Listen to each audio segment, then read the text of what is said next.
Bonjour et bienvenue sur Parole de Vie 974. La braderie commerciale touche à sa fin. Nous vous donnons rendez-vous pour un nouveau programme sur toujours Parole de Vie 974 ou même à notre salle aux 4 rue Luc-Lorion. À bientôt. Nos rendez-vous hebdomadaires, chaque mercredi et vendredi à 18h. Le jeudi, à partir de midi, un temps de jeûne et de prière. Le samedi matin, à 6h30, un moment de prière.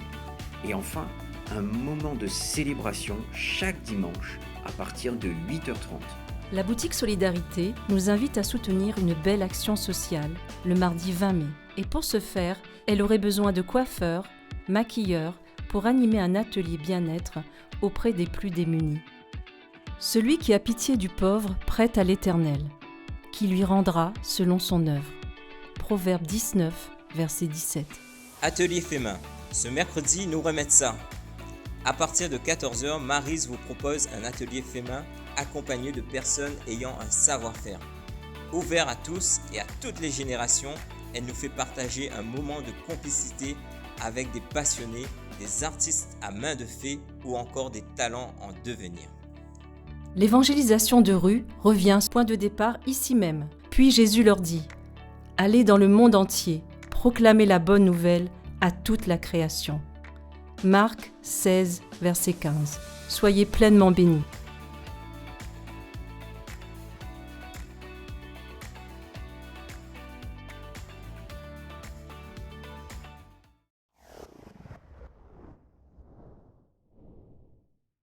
Voilà, bien bonjour à chacun d'entre vous. Bonjour, nous vous souhaitons à tous la bienvenue. Nous sommes très heureux de pouvoir être là ce matin. Nous réalisons la grâce de Dieu. Je veux saluer également ceux qui nous suivent à travers les réseaux sociaux. Vous avez raison de vous connecter également dans ce temps. Nous avons aussi nos frères et sœurs de Terre Sainte qui sont là aussi avec nous. Que Dieu vous bénisse. En tout cas, on est très contents de pouvoir célébrer Jésus ensemble. Si vous voulez bien, on va commencer ce culte avec ce cantique qui introduit très bien de ce que nous voulons faire. Le but et l'objectif également de ce culte, c'est d'adorer, de rendre l'honneur et la louange à celui qui est digne de recevoir l'adoration. Dieu, tu es grand et digne de louange. Alléluia. Est-ce qu'on peut le déclarer ensemble, que nous voulons le célébrer, nous voulons l'élever de tout notre cœur. En tout cas, que chacun soit béni ce matin dans ce lieu. Alléluia.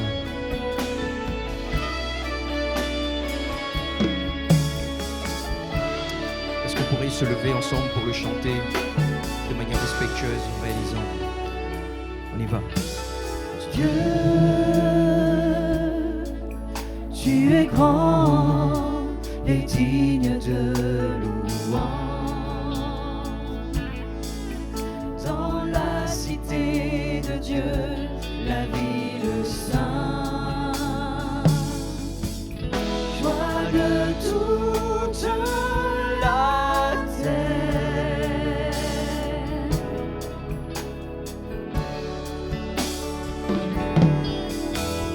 Dieu, tu es grand, toi qui nous donnes la victoire. Tu nous aides à vaincre l'ennemi. Nous plions le genou. Est-ce qu'on peut le déclarer ce matin? Seigneur, nous voulons élever ton nom et nous te disons merci pour ce que tu fais dans nos vies. Seigneur, ton amour ne tarit jamais. Tu es le Dieu d'éternité, tu règnes sur la terre et dans les cieux. Alléluia. On va le déclarer avec toutes les sœurs, toutes les voix féminines. Dieu, tu es grand. Dieu, Alléluia. tu es grand Aide-nous à réaliser ta grandeur. et digne de louange.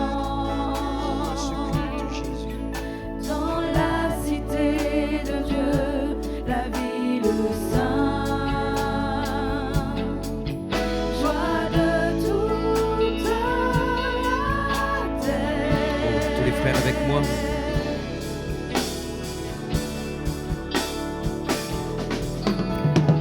Dieu, tu es grand, toi qui nous donnes la victoire. Tu nous aides à vaincre l'ennemi. Alléluia.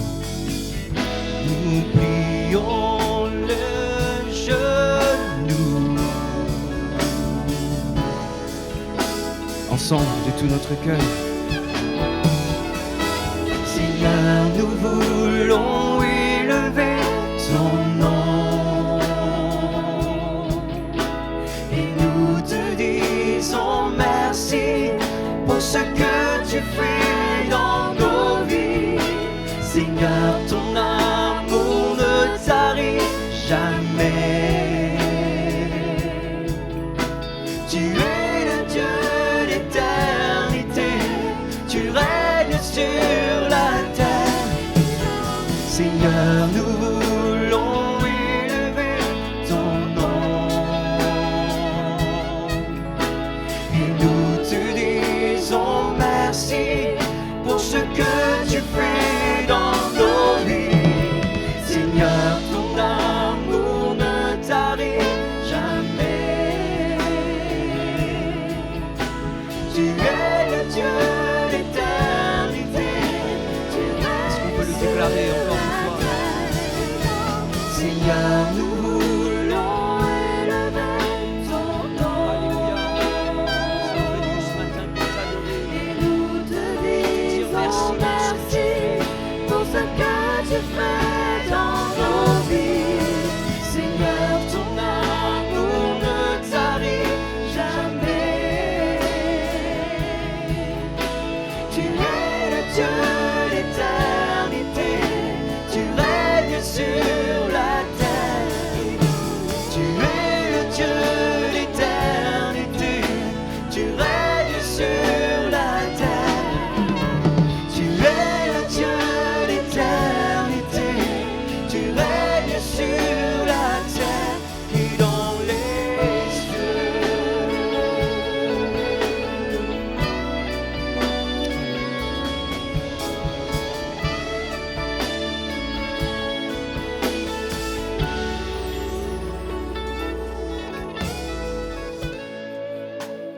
Gloire à Dieu.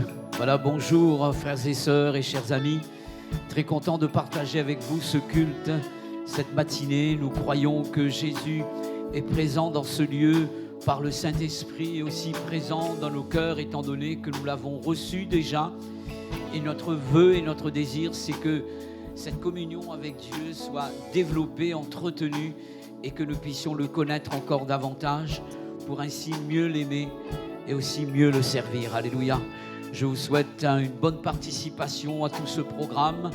Les chants ne sont pas là seulement pour agrémenter une réunion, mais nous n'avons qu'un seul but lorsque nous chantons, lorsque nous jouons de la musique, c'est de nous adresser à Dieu.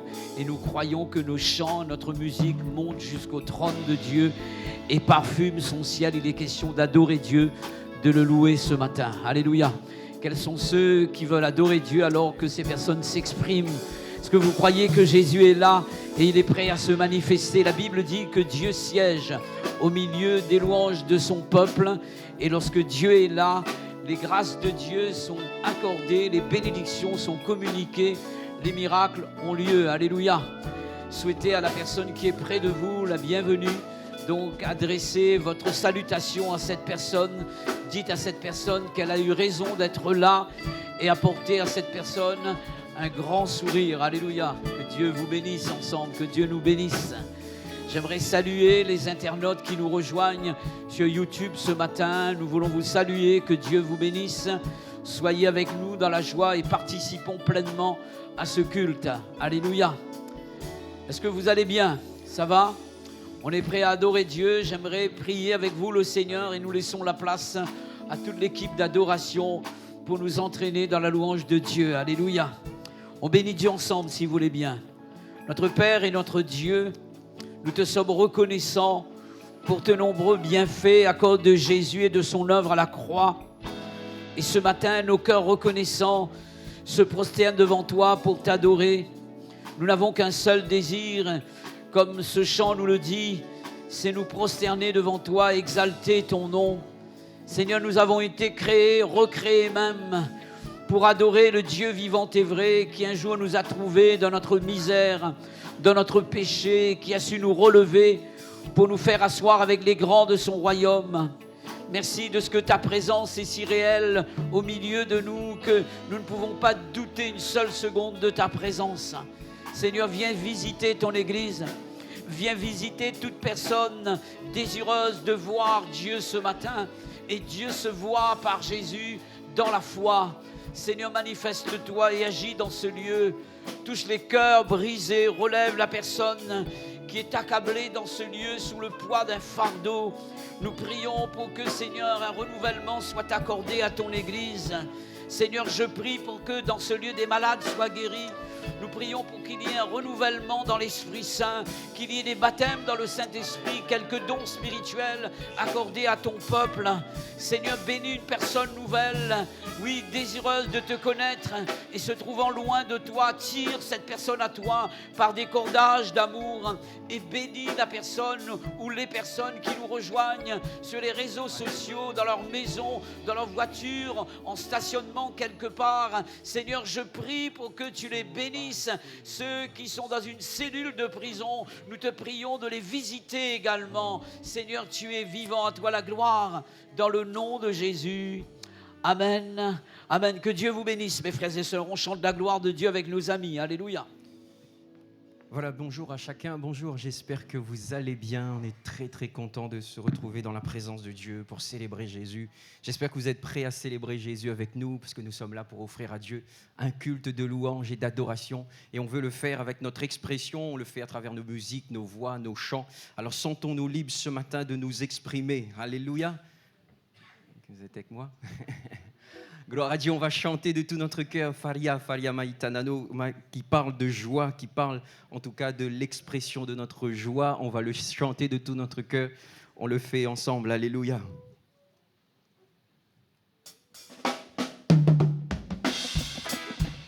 On tape des mains ensemble.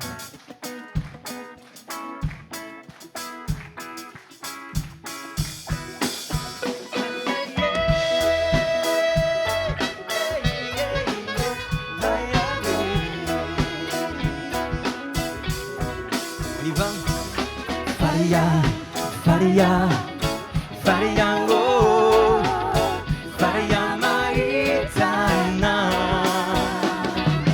Faria, Faria, Faria, oh, Faria Maitana. Je crie de joie, je crie de joie quand on me dit allez viens, prends ma main. Allons dans la maison du Seigneur, dans la maison du Seigneur. Oh, comme le Seigneur est au rendez-vous. Oui, le Seigneur est au milieu de nous. Emmanuel dans son amour immense. Entrons dans sa présence, faisons sa connaissance. Chantons ses louanges avec tous les anges pour le célébrer. Faria, Faria, Faria, oh, Faria Maitana. Faria, Faria, Faria, oh, Faria Maitana. Faria, Faria, Faria, Faria, oh, Faria Maitana. Faria, Faria, Faria, oh, Faria Maitana. Je crie de joie quand on me dit que tous mes amis, que toute ma famille, tous mes amis sont réunis dans la maison du Seigneur, dans la maison du Seigneur. Oh, ensemble,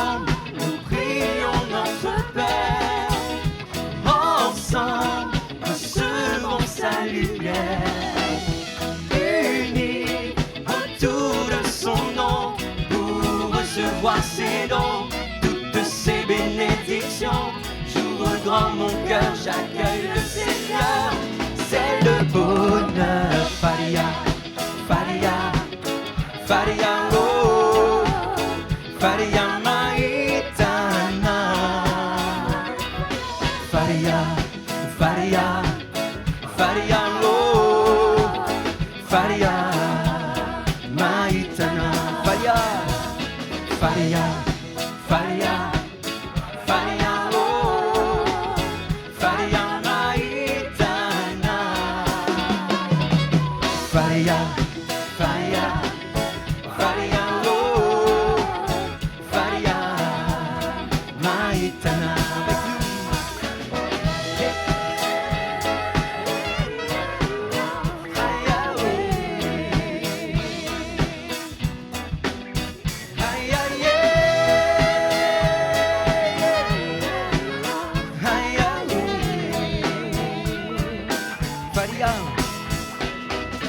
Faria, Faria, Faria, oh, Faria Maitana. Faria, Faria, Faria, oh, Faria Maitana. Faria, Faria, Faria, Faria, oh, Faria Maitana. Faria, Faria, Faria, oh, Faria Maitana. Attention. Faria, Faria, Faria, Faria, Faria, Faria, Faria, Faria, Faria, oh, oh. Faria, Faria, Faria, Faria, Faria, Faria, Faria, Faria, Faria, oh. Alléluia, on peut acclamer le Seigneur. Gloire à Dieu. Nous pouvons continuer à glorifier Jésus et si vous voulez rester debout, faites-le. Si vous voulez vous asseoir, peu importe, que nous puissions le faire de tout notre cœur et que ce matin, notre désir soit de suivre Jésus et de montrer notre adoration encore à Dieu par nos chants, nos cantiques, et on peut le faire à travers ce chant. Quelles que soient les circonstances, je choisis de te suivre, Jésus. Quelles que soient les saisons de ma vie, l'adoration, c'est un choix que nous faisons, que nous posons encore ce matin. Déclarons-le ce matin dans la joie, quand le soleil m'inonde sur les monts, ta présence abonde. Jésus, je te suivrai, même dans la peine, tout sombre sombre, je fais ce choix de te suivre. On y va ensemble. Dans la joie, quand le soleil m'inonde, sur les monts où ta présence abonde.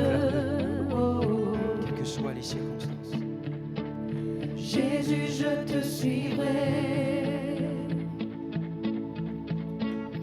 Dans la peine, quand mon âme sombre, dans la vallée du deuil et de l'ombre.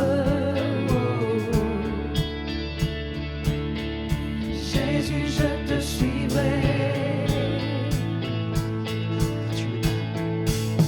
Car tu es mort pour moi.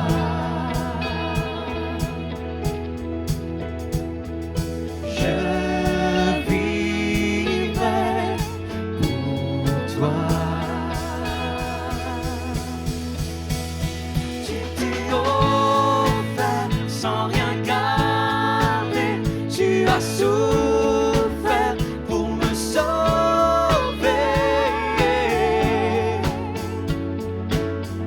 Jésus, je te suivrai.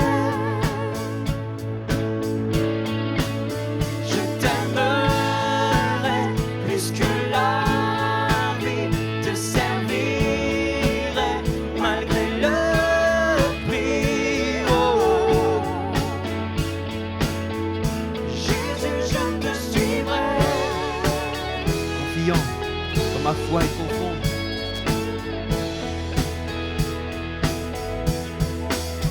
Confiant quand ma foi est profonde, dans le doute quand ma paix semble fondre.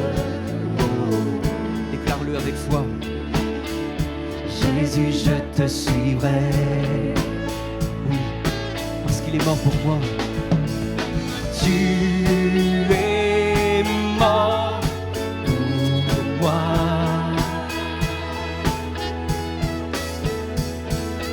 Je vivrai pour toi. Tu t'es offert sans rien garder. Tu as souffert pour me sauver.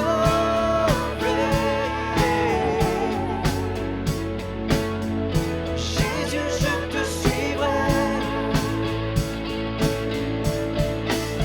Je t'aimerai jusque la vie, te servirai malgré le prix. Oh, Jésus, je te suivrai. Oh,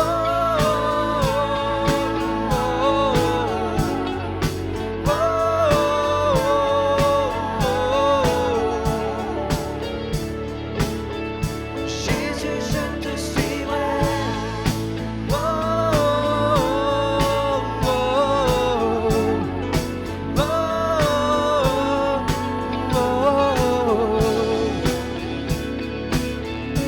Jésus, je te suivrai. Alléluia, est-ce qu'on va le déclarer? Prenons le temps de réaliser le sacrifice de Jésus.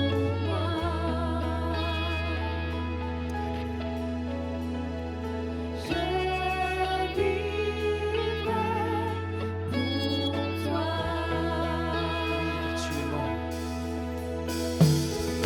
es mort. Tu es mort pour moi.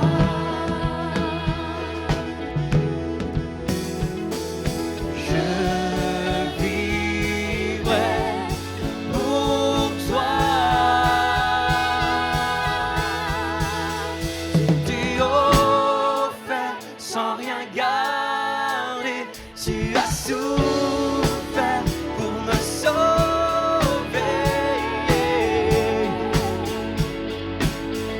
Jésus, je te suivrai.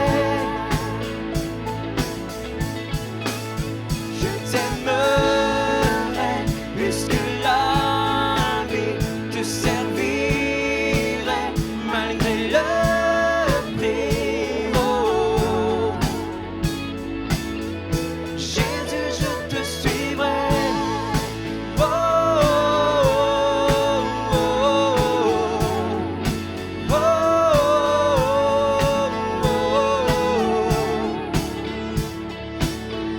Jésus, je te suivrai. Oh,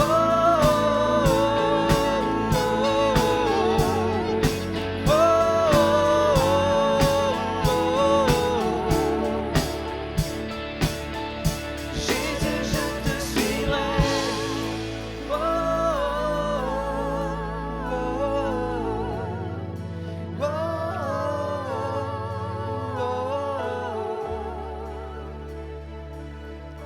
Jésus, je te suivrai.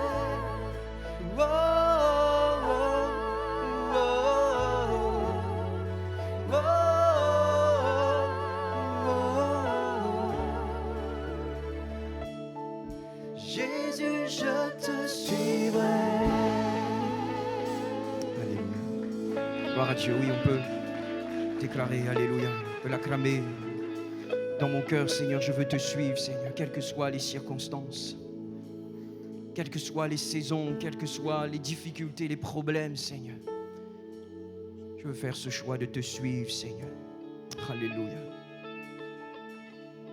Gloire à Jésus. Est-ce qu'on peut juste prendre le temps de considérer la présence de Dieu au milieu de nous? Ce que nous entendons, ce que nous proclamons, ce que nous déclarons à travers ces chants. Jésus, je te suivrai. Que cela puisse être une réalité dans notre vie. Alléluia. Laissons l'Esprit de Dieu, même par un murmure doux, léger, où ces chants travaillent nos cœurs, où l'Esprit de Dieu travaille nos cœurs. Alléluia. Parce que je crois que le Saint-Esprit est là au milieu de nous. Alors tout peut arriver. Alléluia. À attendons-nous à la grâce de Dieu, attendons-nous à la visitation de Dieu encore ce matin. Parce que Dieu n'est pas avare de ses bénédictions. Il leur répond avec abondance. Il répond avec largesse. Alléluia. Gloire à Jésus. Seigneur, nous sommes venus pour t'adorer, Seigneur. Nous sommes venus pour te louer, Jésus. Pour t'offrir la louange et l'adoration qui t'est due, Seigneur. Parce que tu es mort pour nous, Seigneur. Par amour pour nous, tu as donné ta vie sur la croix, Seigneur. Non pas à cause de nos œuvres, de ce que nous aurions pu faire, Jésus, mais uniquement à cause de ta grâce, de ton amour pour chacun d'entre nous, Seigneur. Amène nos cœurs ce matin encore à réaliser toute ta grandeur, Seigneur. Amène-nous à réaliser combien tu es digne, Jésus, de recevoir l'adoration et la louange. Et nous voulons l'exprimer à travers ces chants, Seigneur. Toute notre gratitude, Seigneur. Alléluia.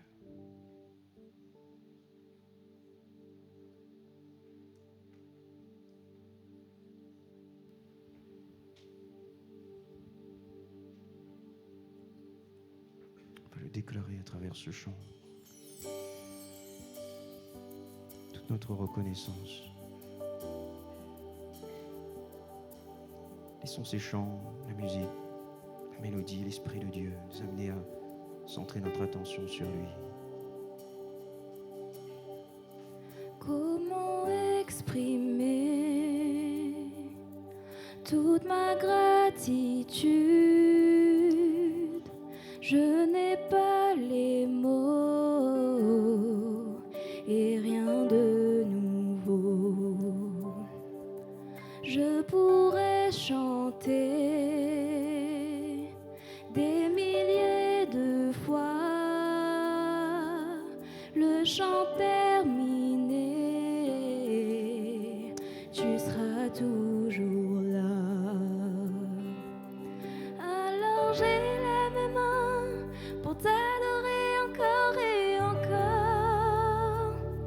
Tout ce que j'ai, c'est un alléluia,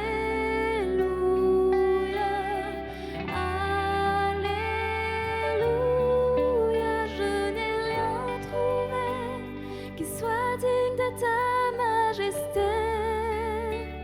Si ce n'est mon cœur qui chante alléluia, alléluia.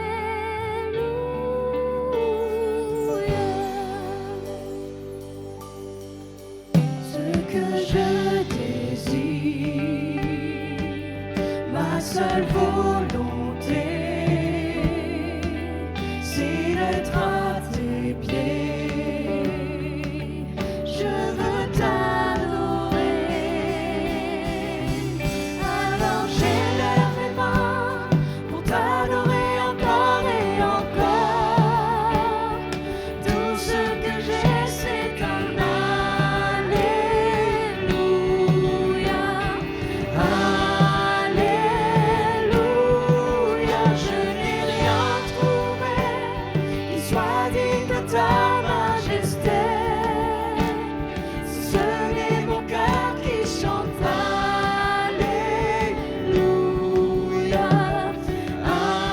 Alléluia.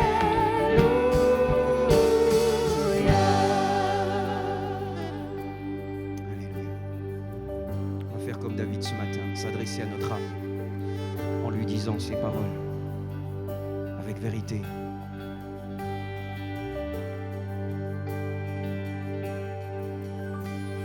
Chante mon âme, ne sois pas timide et élève ta voix, car tu as un lion qui rugit en toi. Lève-toi et loue ton Dieu. Déclare-le. Chante mon âme, ne sois pas timide et élève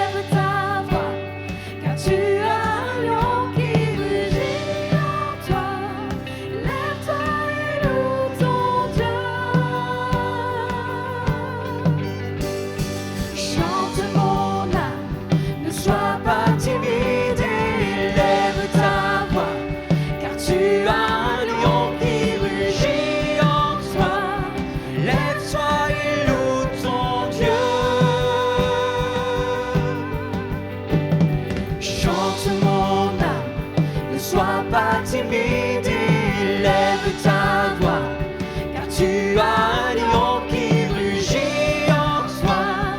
Lève-toi et loue ton Dieu.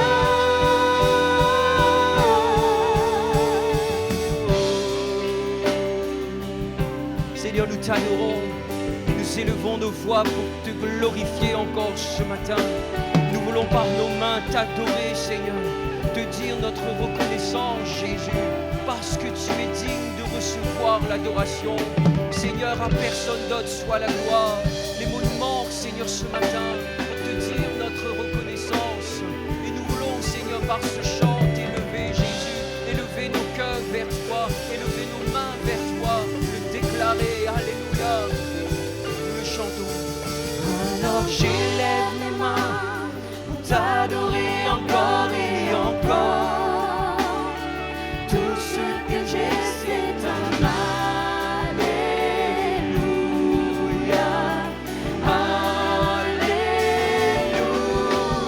Je n'ai rien trouvé qui soit digne de ta majesté. Si ce n'est mon cœur qui chante.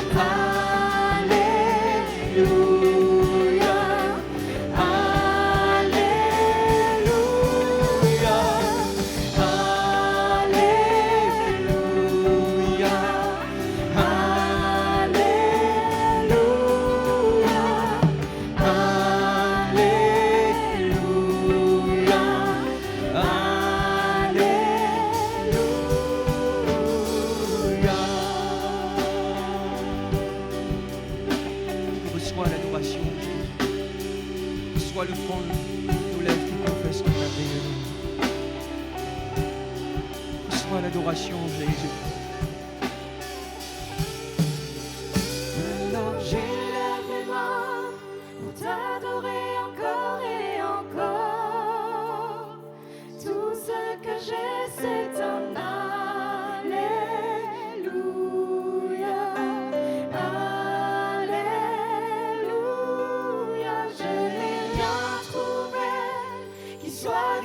ta majesté.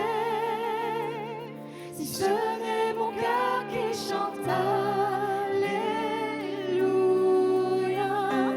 alléluia. Alors j'élève mes mains pour t'adorer encore et encore. Tout ce que j'ai, c'est un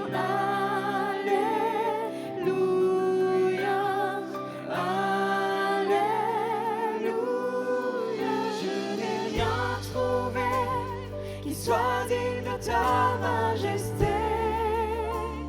Si ce n'est mon cœur qui chante alléluia,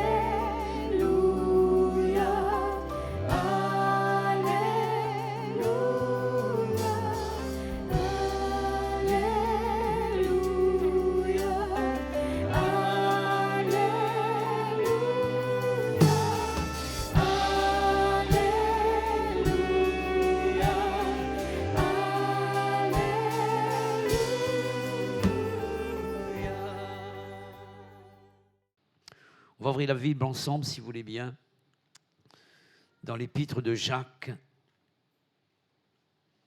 On va lire dans le chapitre 1er, du verset 2 jusqu'au verset 4.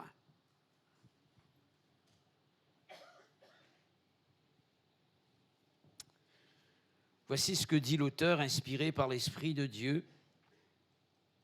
Mes frères, regardez comme un sujet de joie complète les diverses épreuves auxquelles vous pouvez être exposés, sachant que l'épreuve de votre foi produit la patience. Mais il faut que la patience accomplisse parfaitement son œuvre, afin que vous soyez parfaits et accomplis sans faillir en rien. On va sauter quelques versets pour lire du verset 13 jusqu'au verset 17. Que personne, lorsqu'il est tenté, ne dise « c'est Dieu qui me tente », car Dieu ne peut être tenté par le mal et il ne tente lui-même personne. Mais chacun est tenté quand il est attiré et amorcé par sa propre convoitise. Puis la convoitise, lorsqu'elle a conçu, enfante le péché, et le péché étant consommé, produit la mort. Ne vous y trompez pas, mes frères bien-aimés. Toute grâce excellente et tout don parfait descendent d'en haut du Père des Lumières, chez lequel il n'y a ni changement, ni ombre de variation. Amen. Le titre de mon message pour l'Église ce matin est une question. Et voici quelle est cette question. Épreuve ou tentation? Épreuve ou tentation? J'aimerais donc vous donner, d'après le texte ici, une définition du mot épreuve. L'apôtre Jacques, inspiré par l'Esprit, nous laisse cette pensée et il va présenter cette définition et il va dire que l'épreuve est l'épreuve de notre foi. Verset 3, l'épreuve de notre foi. Dans la version Le Semeur, il s'agit d'une mise à l'épreuve quant à la foi. Et dans la Bible à noter, ça donne ceci comme traduction, moyen par lequel on éprouve. Cela veut dire que Dieu se sert de l'épreuve pour éprouver, c'est-à-dire des problèmes, des difficultés, pour tester le chrétien dans le domaine de la foi. Dans le domaine de la foi. Et je peux dire que la foi l'épreuve est une nécessité pour le croyant. Et Dieu permet l'épreuve, justement. Elle est une nécessité dans la vie du croyant.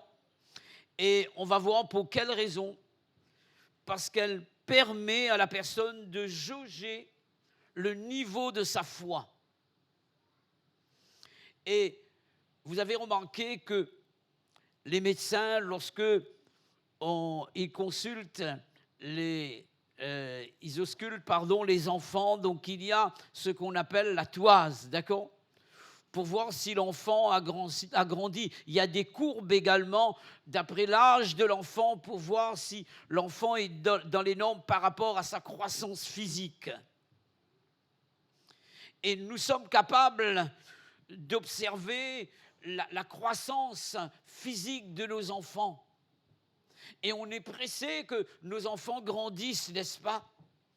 Et même si l'enfant est encore petit, on a déjà dans notre cœur en tant que parents des projets que nous avons déjà formulés sur nos enfants. Et on se projette dans l'avenir, voyant déjà l'enfant adulte, ayant reçu dans ses études, ayant un emploi, étant marié avec des enfants. Déjà, nous nous projetons dans l'avenir par rapport à la croissance de l'enfant. Et je crois que Dieu, en tant que Père, lorsqu'il nous regarde, et je parle maintenant de notre vie spirituelle, il a déjà vu notre épanouissement, notre croissance dans la foi, parce que la foi nous permet de recevoir de lui. Et par l'épreuve, Dieu teste notre foi. C'est ce que l'apôtre Paul voulait connaître à chaque fois qu'il avait l'occasion de visiter les églises ou bien de leur écrire. Voici ce que nous lisons dans 1 Thessaloniciens concernant donc le désir de Paul à chaque fois qu'il visitait les églises, à chaque fois qu'il écrivait aux chrétiens lorsqu'il n'avait pas l'occasion d'être présent de corps et de sang. Donc, son désir, c'était de savoir non pas combien d'offrandes on avait dans l'église, non, c'était le niveau de la foi des chrétiens. Et c'est lui-même qui va parler de la foi comme d'un trésor plus précieux que l'or périssable. Et pour lui, dans son cœur, il y avait toujours ce désir de savoir quel était le niveau de la foi des chrétiens. Par exemple, dans 1 Thessaloniciens, chapitre 1er, versets 2 à 3, voici ce que nous lisons. Nous rendons continuellement grâce à Dieu, et c'est Paul qui s'exprime, pour vous tous, faisant mention de vous dans nos prières, nous rappelant sans cesse votre foi. Amen. Et la foi était dans le cœur de Paul quelque chose de primordial, et il voulait voir cela au sein de l'Église. Et toujours dans 1 Thessaloniciens, chapitre 3, versets 1 à 6, voici ce qu'il dit: c'est pourquoi, impatients que nous étions, et nous décidant de rester seuls à Athènes, nous envoyâmes Timothée, notre frère, serviteur de Dieu et ministre de l'évangile de Christ, pour vous affermir et vous exhorter, au sujet de votre foi, afin que personne ne soit ébranlé au milieu des tribulations présentes, car vous savez vous-même que nous sommes destinés à cela. Et lorsque nous étions auprès de vous, nous vous annonçons d'avance que nous serions exposés à des tribulations ou bien à des épreuves, comme cela est arrivé, et comme vous le savez. Ainsi, dans mon impatience, j'envoyais m'informer, puisque lui-même, il n'avait pas l'occasion de se rendre sur place. Alors, il envoie, étant informé, donc, il envoie ici, donc, c'est Timothée qui va envoyer pour s'informer de l'état de la foi de l'Église, dans la crainte que le tentateur, c'est-à-dire le diable, ne vous ait tenté et que nous n'ayons travaillé en vain. Mais Timothée, récemment arrivé de chez vous, nous a donné de bonnes nouvelles de votre foi. Voyez le souci dans le cœur de l'homme de Dieu ici, de savoir si la foi était présente, quel était le niveau de la foi des chrétiens. Je dois savoir, et chaque chrétien doit savoir où est-ce qu'il en est dans le domaine de la foi. Dans le domaine de la foi. Et l'épreuve a pour but de tester notre foi.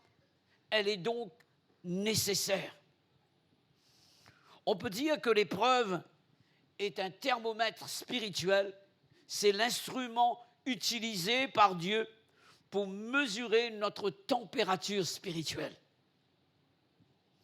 C'est aussi la pensée que l'apôtre Pierre va exprimer dans sa première épître, chapitre 1er, deuxième partie du verset 6. Puisqu'il faut que vous soyez pour un temps attristés ou bien touchés par la tristesse, et il va parler par diverses épreuves. Alléluia. Il va dire, c'est une nécessité, il le faut. Il le faut. L'épreuve est une nécessité parce que c'est un test de la foi. Aussi, c'est une nécessité dans la vie du croyant parce que le test, qu'est l'épreuve, vient de Dieu dans le sens qu'elle est permise par Dieu. Alléluia. Elle est permise par Dieu. Jacques précise que le chrétien est exposé à l'épreuve. Et l'apôtre Paul, parlant à l'église de Thessalonique, dira ceci, c'est que vous devez savoir. Et il dira donc, l'épreuve est là, et il avait averti ces chrétiens de l'épreuve qui devait les toucher. Et il est question d'une exposition à l'épreuve. Si nous en sommes exposés, cela signifie que nous ne l'avons pas cherché, et Dieu permet cela. Une question qui est là dans mon cœur et j'aimerais y répondre à la lumière de la parole de Dieu. Est-ce que l'épreuve et la tentation, c'est la même chose? Autrement dit, y a-t-il une différence entre l'épreuve et la tentation? Dans l'original grec, il n'existe pas de différence entre les deux mots. Il n'y a qu'un seul mot pour parler de la tentation et pour parler de l'épreuve, c'est pérasmos. C'est le même mot pour le mot tentation et pour le mot épreuve.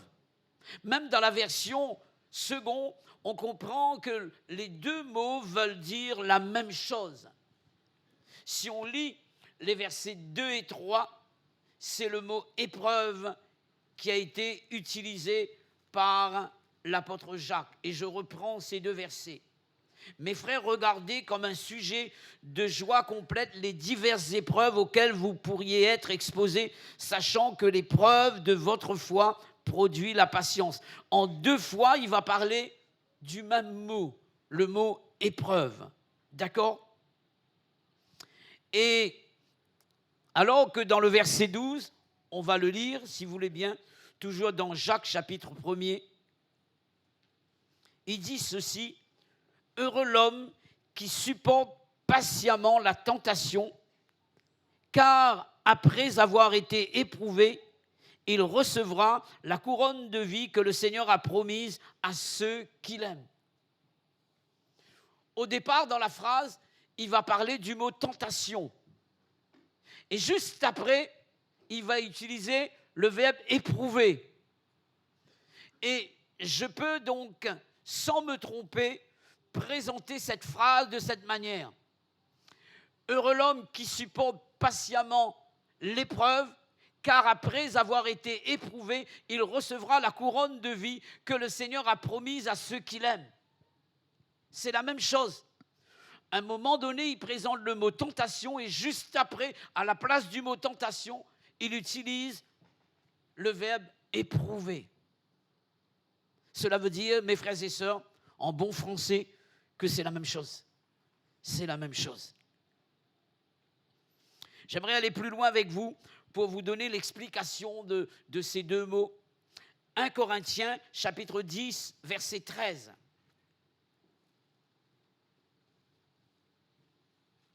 1 Corinthiens, chapitre 10, verset 13.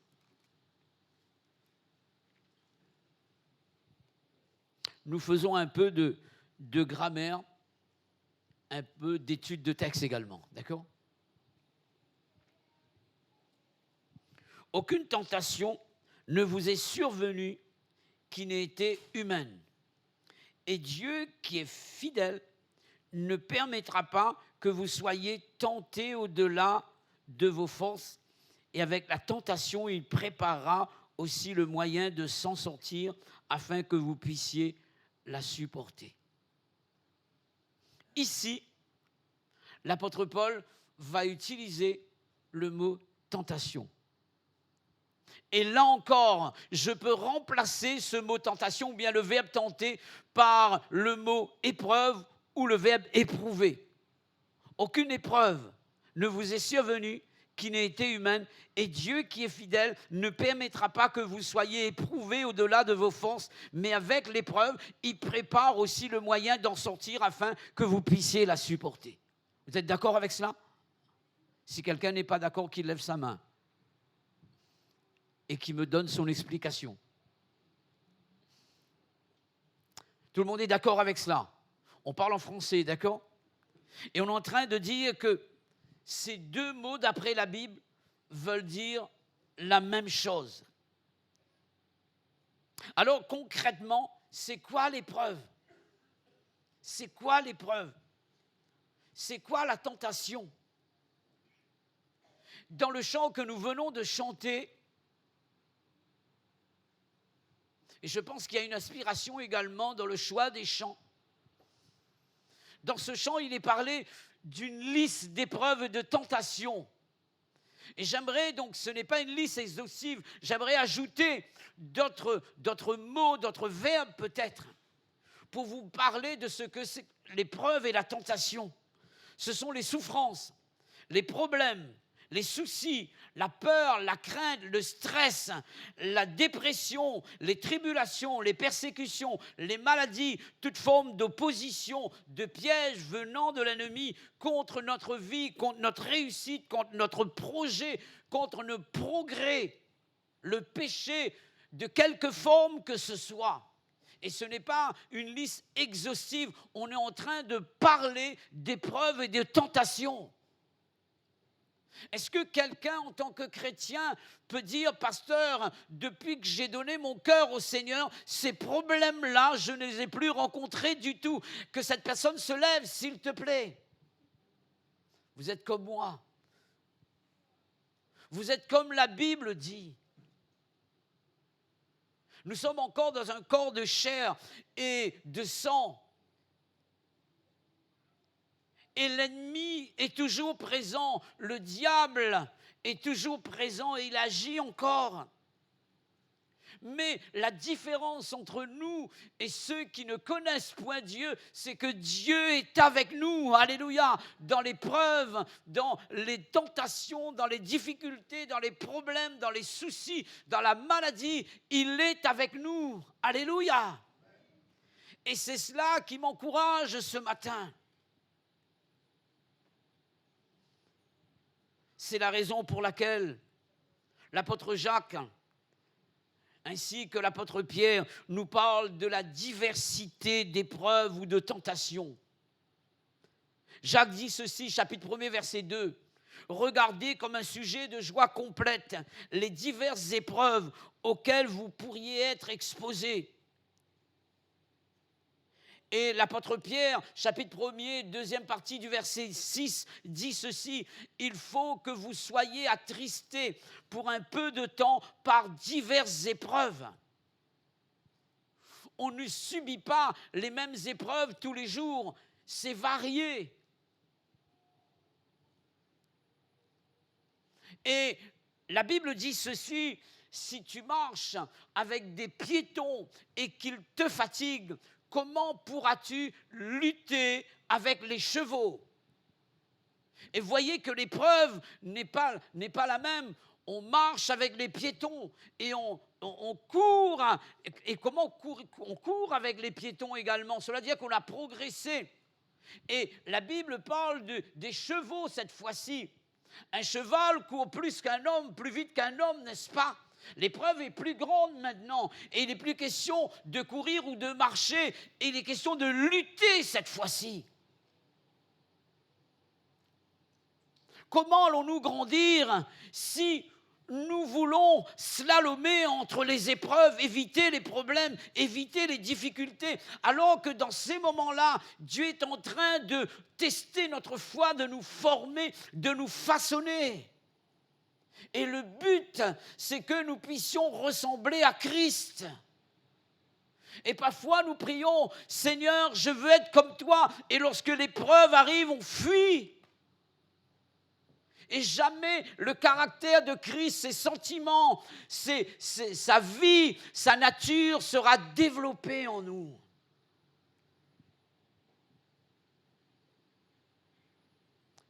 Chose importante à savoir au sujet de l'épreuve et de la tentation, elles ne viennent pas de Dieu. Elles sont permises par Dieu. Dans 1 Corinthiens, nous l'avons lu, chapitre 10, verset 13, s'il est dit que Dieu ne permettra pas que nous soyons tentés au-delà de nos forces. On va raisonner sur analyser cette phrase-là. S'il est dit que Dieu ne permettra pas que nous soyons tentés au-delà de nos forces. Cela sous-entend que Dieu permet que nous soyons tentés au-deçà de nos forces. Vous êtes d'accord avec moi? En deçà de nos forces. C'est logique. Je fais une déduction ici. Même si ce n'est pas écrit noir sur blanc, je fais une déduction et j'ai raison et la Bible a raison. Jacques dit ceci dans le chapitre 1er de son épître, verset 13, que personne, lorsqu'il est tenté, ne dise « c'est Dieu qui me tente ».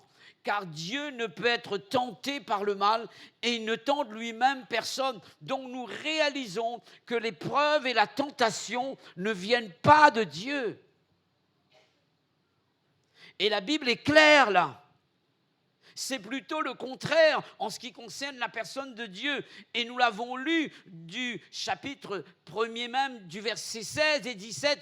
J'ai fait lire cela exprès. Et il est dit que ne vous y trompez pas. L'épreuve, les tentations ne viennent pas de Dieu. Le mal ne vient pas de Dieu. Car il est dit ceci, ne vous y trompez pas mes frères. Tout don parfait, toute grâce excellente descendent d'en haut du Père des Lumières, chez lequel il n'y a ni changement, ni ombre de variation. Dieu veut notre bien. Alléluia. Dieu veut nous bénir. Tout ce qui est bon, tout ce qui est parfait vienne de lui. Alléluia. Et je ne peux pas montrer du poing à Dieu, me révolter contre lui pour dire je suis fâché avec Dieu, c'est de ta faute. Non, pas du tout. Pas du tout. Dieu est bon et la Bible dit qu'il n'y a de bon que Dieu seul.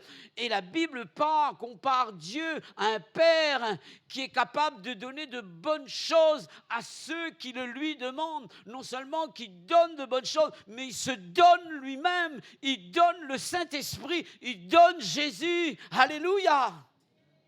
Et ce matin, nous devons réaliser que notre Dieu, il est bon.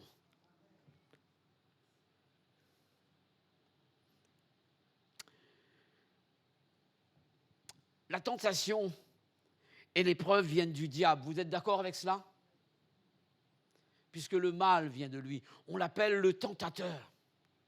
Dans 1 Thessaloniciens chapitre 3 verset 5, il est dit ainsi, dans mon impatience, et c'est Paul qui s'exprime pour cette église, j'envoyais m'informer de votre foi, on vient de lire cela, dans la crainte que le tentateur, le diable, ne vous ait tenté et que nous n'eussions travaillé en vain. Il y a une crainte dans le cœur de Paul. Il a annoncé l'évangile à ses chrétiens.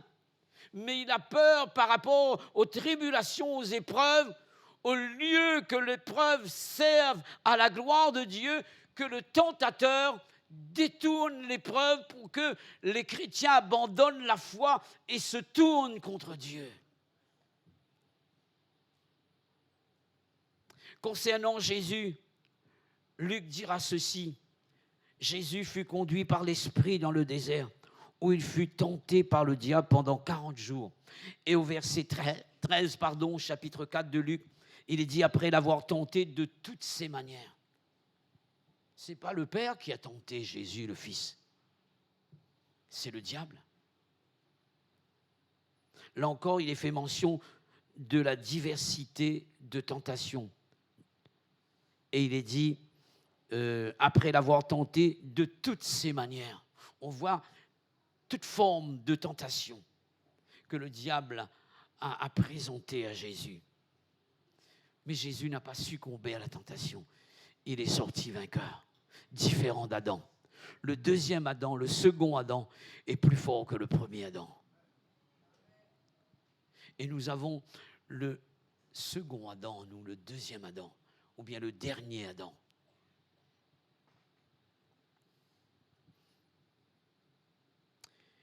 Et voici ce que Jésus dira à Simon-Pierre à un moment donné. Simon, Simon, Satan vous a réclamé pour vous cribler comme du froment. Et qu'est-ce que Jésus dit à Simon-Pierre? Et on comprend bien que ça ne vient pas de lui. J'ai prié pour toi afin que ta foi, il y a une relation entre l'épreuve et la foi, afin que ta foi ne défaille point. Amen. Parce qu'il connaît que lorsque l'épreuve est là et que le diable envoie l'épreuve, c'est pour nous déstabiliser dans le domaine de la foi et nous faire perdre la communion avec Dieu, notre salut même. Il ne fait pas de cadeau. Paul, justement, craignait qu'à cause de la tribulation, les Thessaloniciens soient ébranlés dans leur foi et il va réagir en conséquence. D'urgence, il va envoyer Timothée. Alléluia. Il va envoyer Timothée. Il y a au milieu de nous, de ceux qui sont en train de faire naufrage par rapport à la foi et qui sont en train de couler progressivement, spirituellement.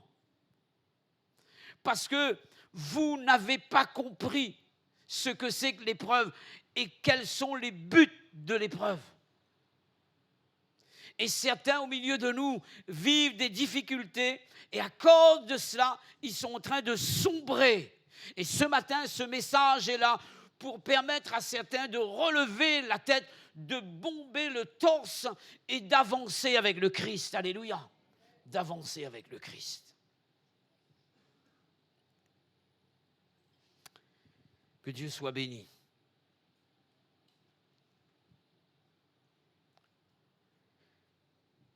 Si nous avons confiance en Dieu, mes frères et sœurs, Dieu va se servir de l'épreuve ou de la tentation pour notre bien. Amen. Je laisserai un exemple.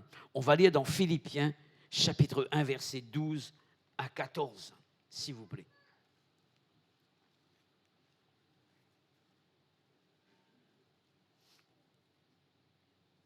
Philippiens, chapitre 1, et du verset 12 à 14.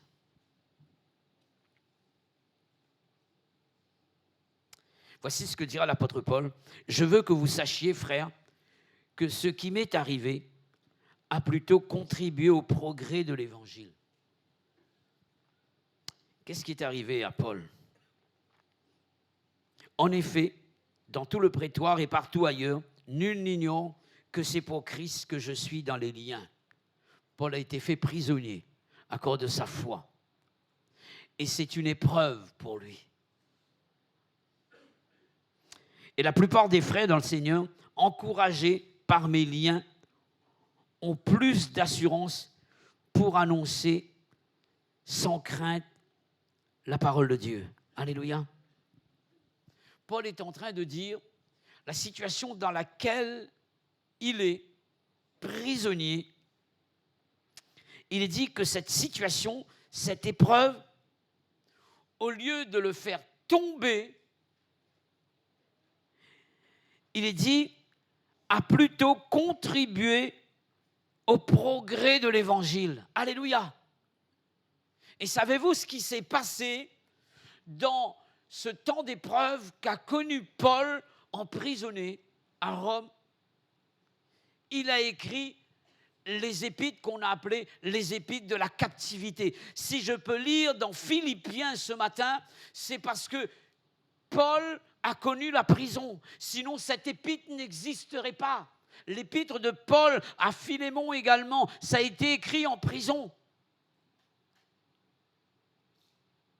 Et au lieu de s'apitoyer sur son sort, au lieu de lever les poings contre Dieu, il s'en est servi pour la gloire de Dieu. Et combien de personnes, Paul ne savait pas ce qui pouvait se passer, ce qui allait arriver à partir de cette épreuve qu'il a vécue. Il est en prison, il ne savait pas ce qui devait se passer. Et les lettres qui ont été envoyées à ces églises-là n'étaient pas seulement pour ces églises-là, puisque nous entendons la prédication à partir de Philippiens ici. Cela veut dire que Dieu avait vu Saint-Pierre dans l'emprisonnement de Paul ici. Des choses qui vont au-delà de notre entendement humain, notre capacité de comprendre les choses. Ça nous dépasse. Science extraordinaire. Ça, c'est Dieu. Les merveilles de Dieu nous dépassent. Alléluia. Que Dieu nous aide à ne pas refuser l'épreuve. Le diable peut malheureusement nous faire tomber face à la tentation. Et je reprends le texte de Jacques, s'il vous plaît. Chapitre 1er, versets 13 à 17.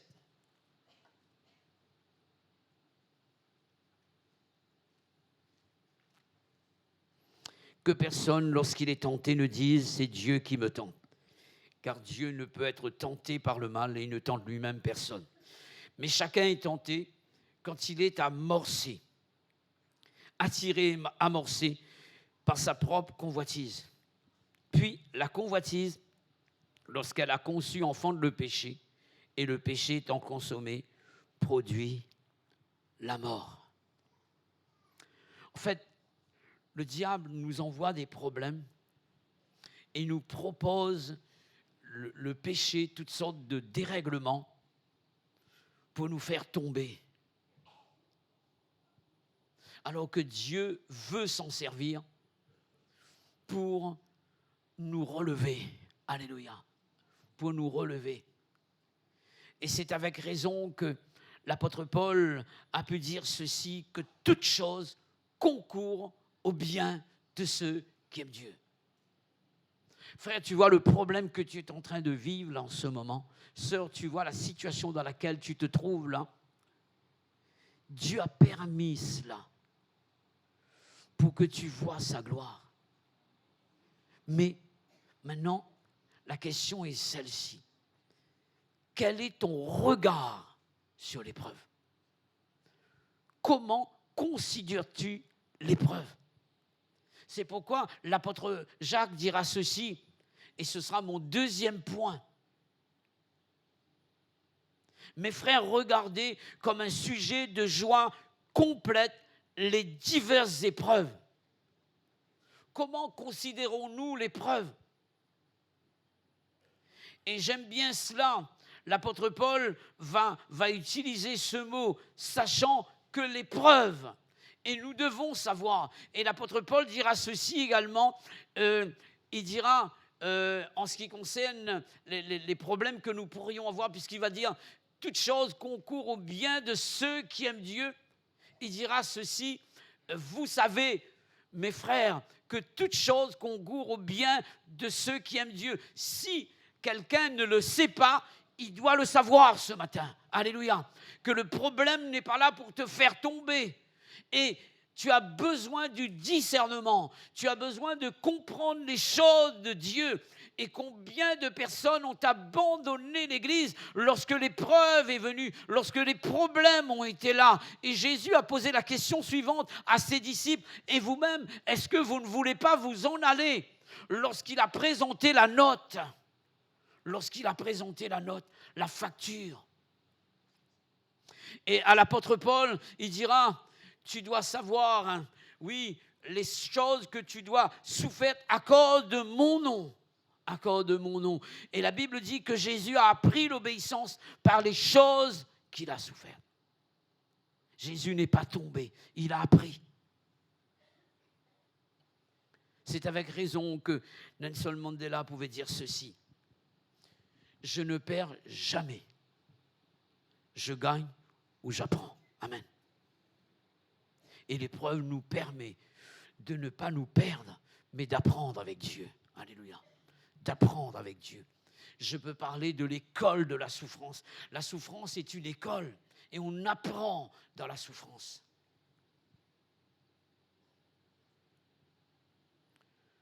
Pourquoi devrions-nous avoir un tel regard sur l'épreuve? Y aurait-il un certain plaisir à souffrir? Est-ce que Dieu prendrait plaisir à voir son enfant souffrir? Quel est le père de famille ou la mère de famille qui prennent plaisir à voir son enfant souffrir? Pas du tout. Pas du tout. Ce qui doit faire la joie du chrétien, ce n'est pas tant son regard sur l'épreuve elle-même, mais sur le résultat ou bien les résultats de l'épreuve. Ou bien le produit ou les produits de l'épreuve. C'est à cause du contrôle de Dieu sur toute chose ou bien sa souveraineté. Alléluia. Est-ce que tu crois que Dieu contrôle la situation? Parfois on parle comme cela, mais ce n'est pas profond. En fait, on ne connaît pas. On parle comme cela. Est-ce que je parle pour la personne qui vit une maladie grave en ce moment? Je parle d'une personne qui a une facture à payer en ce moment et qui ne sait pas comment faire. Je parle à quelqu'un qui voit sa famille en train d'abandonner au lieu de s'accrocher à Dieu. Je parle à quelqu'un qui vit la dépression, le stress en ce moment, qui vit la peur, la crainte pour l'avenir de son foyer. Est-ce que tu réalises que Dieu contrôle la situation? Est-ce que tu le crois? Et la Bible parle de l'épreuve qui produit, sachant que l'épreuve de votre foi produit. Alléluia. Notre regard sur l'épreuve en tant que chrétien doit être différent des autres, à cause des résultats positifs que nous obtenons à cause de l'épreuve. Et Jacques dit ceci, chapitre 1er, verset 3, l'épreuve produit la patience. Amen. On ne va pas à la pharmacie pour lui dire, donne-moi un flacon de patience, s'il te plaît. Non, ça ne se vend pas à la pharmacie. C'est au pied de Dieu, c'est le fruit de l'esprit, c'est la communion avec Dieu. Alléluia. Ce sont les épreuves qui forment notre patience. Parfois, on dit que les vieilles personnes n'ont plus la patience. La Bible parle de Moïse qui avait un certain âge et qui était un homme fort patient. Parce que la patience ne vient pas d'ailleurs, mais de la communion avec celui qui est rempli de patience. Il est question de Jésus. Et l'épreuve est là pour tester notre patience. Je crois vous avoir raconté cette histoire. Une fois, je dépose mon épouse chez un frère et la sœur également était là. La sœur donc l'accueille et il y avait un grand portail et moi, elle m'a dit qu'elle revient tout de suite et moi, je reste dans ma voiture et j'attends. J'attends.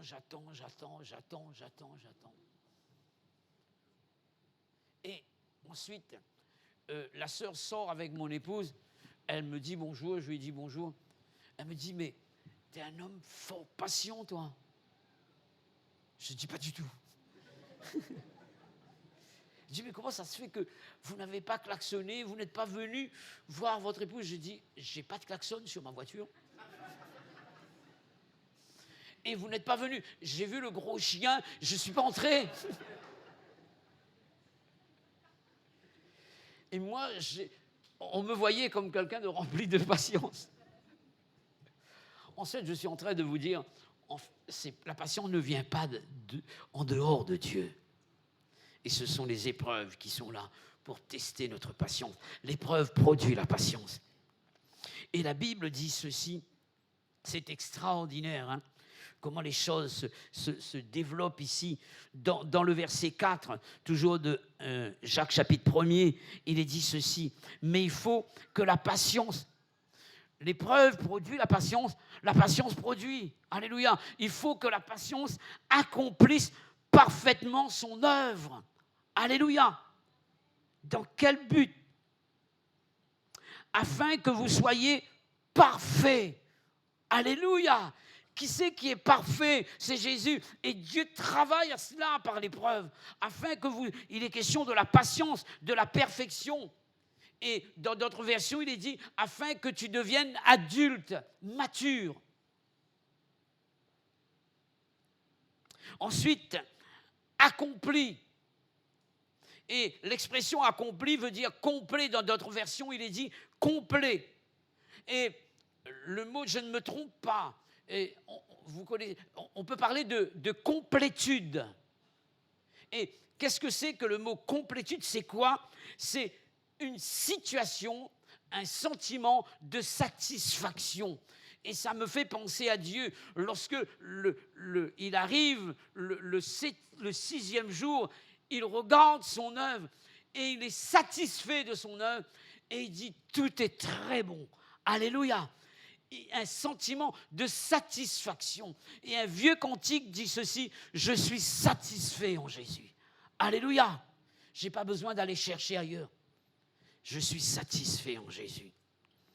Et ensuite, il est dit, sans complet, accompli veut dire cela, complet, état de complétude ou sentiment de satisfaction, et sans faillir en rien. Et logiquement, c'est ne manquant de rien. C'est pourquoi juste après, il est dit, si quelqu'un manque de quelque chose, qui demande à Dieu, alléluia, ne manquant de rien, ne manquant de rien. Là, il n'est pas question de compte en banque bien rempli, là. Il est question de la présence de Dieu. Amen. Par rapport à l'épreuve. Vous avez encore un petit temps? OK. La Bible dit ceci, et je suis en train de vous parler des résultats de l'épreuve. 1 Pierre chapitre 5 verset 10, le Dieu de toute grâce qui vous a appelé en Jésus-Christ à sa gloire éternelle, après que vous aurez souffert un peu de temps, c'est-à-dire après l'épreuve, il vous perfectionnera. Le mot revient ici, la perfection. Il vous perfectionnera lui-même, vous affermira, vous fortifiera, vous rendra inébranlable. Encore des résultats de l'épreuve. La perfection est revenue ici. L'affermissement, je suis ferme, je suis fort. Et donc, je reste debout. Alléluia, je reste debout. La foi nous permet de rester debout. Lorsque le Fils de l'homme viendra, trouvera-t-il la foi sur la terre? Parce que la foi nous permet de rester debout. Alléluia.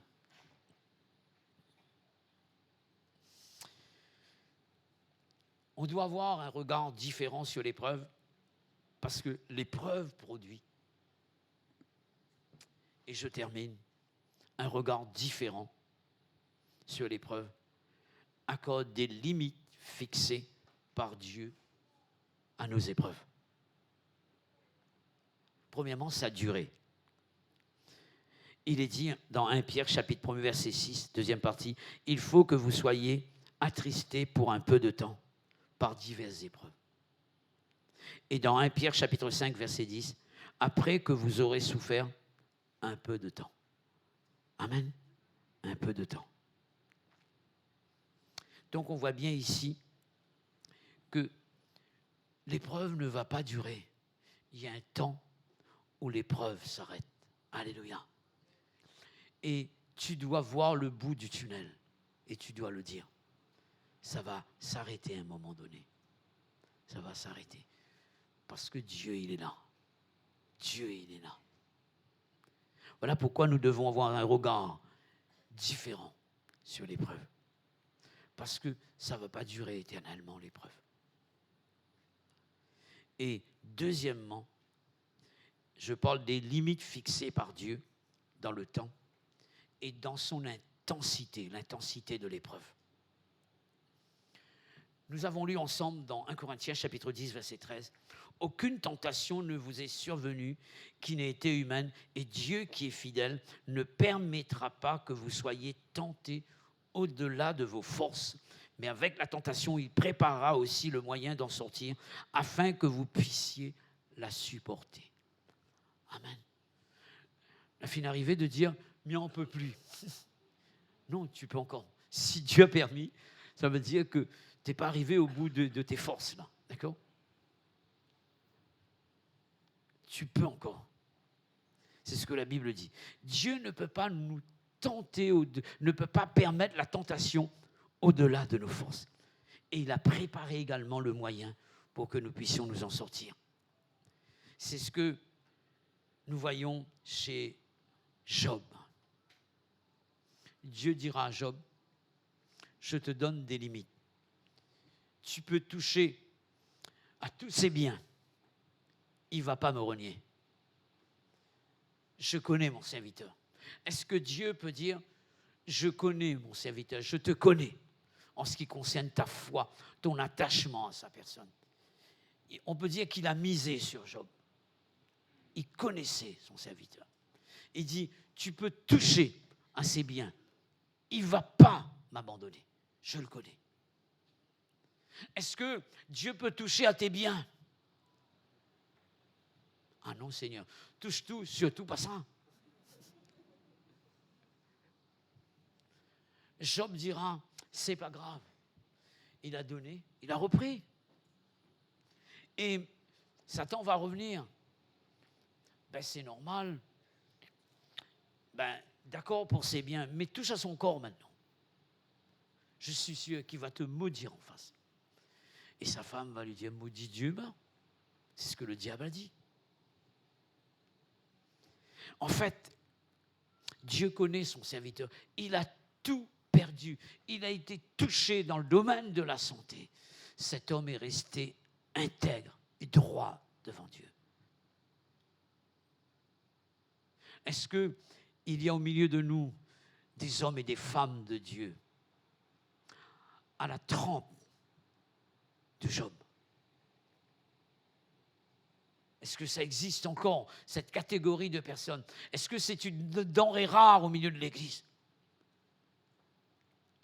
Parfois, dans les foyers, on a juré fidélité à l'autre. Le vase est là parce que l'épouse a déplacé le vase. Le mari dit non, le vase doit être là. Ben, si ce n'est pas là, je divorce. Et maintenant, c'est comme cela dans les foyers. On jure fidélité à des personnes. Et pour rien du tout, on est prêt à quitter, à abandonner. Mes frères et sœurs, si Jésus était comme nous, heureusement qu'il n'a pas abandonné à la croix. Heureusement, Seigneur. S'il avait dit, je descends de la croix, tu ne serais pas là ce matin. Malgré la souffrance, pardonne-leur, car ils ne savent ce qu'ils font. Et Jésus est en nous, mes frères et sœurs. Est-ce que nous le réalisons? Alors ce matin, je ne sais pas quelle est ton épreuve. Je ne sais pas quelle est ta tentation. Je ne sais pas ce que tu vis actuellement. Mais j'aimerais te dire que l'épreuve est formatrice. La souffrance n'est pas salvatrice, mais elle est formatrice. Alléluia. Et ça forme Jésus en nous, son caractère, ses sentiments, ses désirs, sa volonté, sa nature, sa vie. Alléluia. Je comprends que un pasteur, le diable venait pour l'éprouver, il frottait les mains comme ça, il rigolait. Et il disait à l'ennemi en face de lui, je vais voir Dieu. Alléluia. Comment vois-tu l'épreuve? Est-ce que tu vois Dieu qui va intervenir? Alléluia. Parfois on dit, j'aimerais pas être malade. Comment être guéri si tu n'es pas malade, mon frère? On parle d'un Jésus qui guérit. Si tu n'es pas malade, comment tu peux dire que Jésus guérit? Si tu n'es pas perdu, comment tu peux croire d'un Jésus qui sauve? Si tu n'as pas de problème, comment tu peux savoir que Jésus solutionne les problèmes?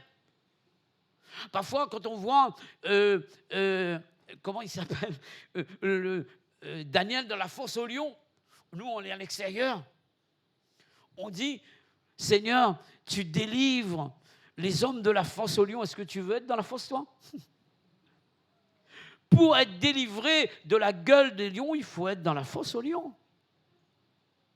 Et là, peut-être que tu es dans la fosse au lion, mais vois Dieu qui va fermer la gueule des lions. Alléluia, vois-le ce matin. On va bénir Dieu si vous voulez bien. Alors j'élève mes mains pour t'adorer encore et encore. Tout ce que j'ai, c'est un alléluia. Alléluia, je n'ai rien trouvé qui soit digne de ta majesté. Si ce n'est mon cœur qui chante,